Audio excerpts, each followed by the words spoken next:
Hey, what's going on, guys? Today we're going to recap Dragon Ball Super Episode 75, Goku and Krillin back to the old training grounds. Now, obviously, this episode started off kind of funny. Goku's trying to find a training partner. Nobody has time for him. Obviously, Vegeta didn't want to train with him. He never really wants to train with Goku unless he absolutely has to, which lately it's only been in the presence of Whis and Beerus. So he's moving from person to person, and obviously he wants to train, with somebody strong. Asks Gohan to train with him, and then Gohan says, "I can't do it, I can't do it," and then turns into Great Saiyan Man, and then starts training with Goku.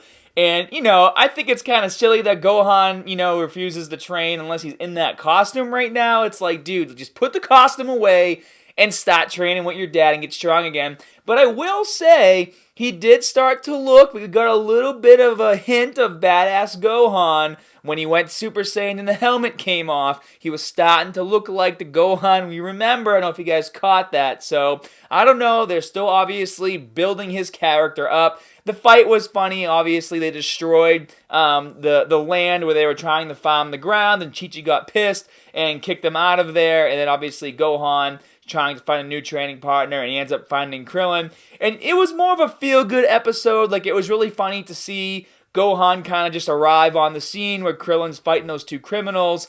And I don't know about you guys, but I was starting to look and, just really noticeably seeing how weak Krillin has gotten, just kind of falling into this new life that he's been in.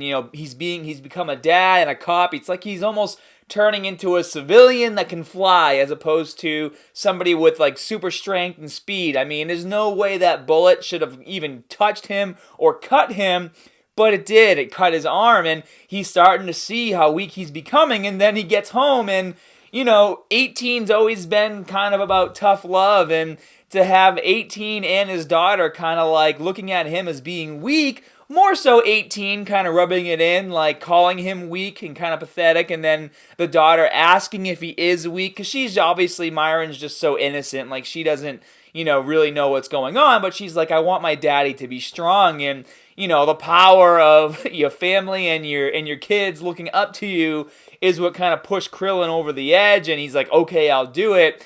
And I thought it was really cool how they go to Master Roshi's house, and we have that feel-good comedy of Krillin delivering the magazine to Master Roshi and him absolutely loving it. And now, obviously, he's promising the secret technique that'll raise your power level instantly, so it's going to be fun to see exactly what that is. And I don't know about you guys, but I thought it was really funny watching Goku dance around in that turtle costume, and they thought that it would actually weigh him down. Little did they know the friggin' weighted vest that Vegeta and Goku were wearing on Lord Beerus's planet. They were so heavy to the point that when they took them off and placed them on the ground, they just started going down into the ground. They were so heavy. Like, I don't even know how heavy that would be. It'd be fun to do the math. But, like, I'm sure this turtle costume was like nothing. And that training session didn't really last that long. I don't know, maybe it lasted longer than we thought. They just kind of showed some highlights from it. But basically it got to the point where Goku was about to land a punch in Krillin's face, and Master Roshi stopped because he realized Krillin would probably die, But I thought it was an interesting twist how Master Roshi, he's trying to basically, you can tell he's trying to find a way to stimulate Goku's, wanting to train and kind of give him a challenge, but at the same time allowing Krillin to actually gain some strength as well, not have a fear of actually dying. So I thought it was pretty cool to send them both on this quest, and obviously they see Baba, and she sends them into this like tunnel, and then there's a forest, and obviously it's a place meant to kind of, I guess, bring out, your worst fears. And for Krillin, it's basically all the bad guys that have pretty much kicked his ass, throughout the whole series.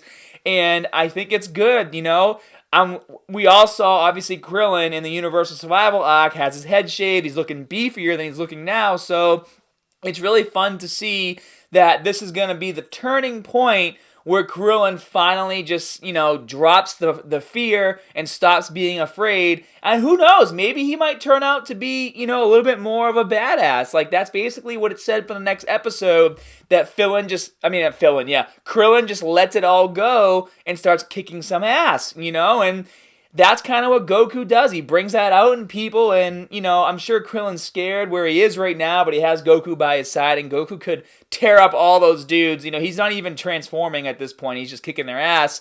So it was a real fun, feel-good episode of them. Like, you can obviously tell they're getting ready for the next big arc, and they're kind of bringing in, all the Z fighters that they're going to be introducing. So I'm pretty sure we're going to see an episode soon with Tien to see what his training's been like, and with Piccolo to see what his training's been like, because they're all going to be involved. And even Master Roshi is going to be involved in this survival arc somehow. So it's going to be interesting to see how these next few episodes kind of roll out, and how they're going to be introducing these characters and show the training that they're doing to try to get them to all start to be a bit stronger. So I'm getting really excited about it. I know you guys are too. So be sure to leave those comments down in the comment section below. Let me know what you thought about this episode.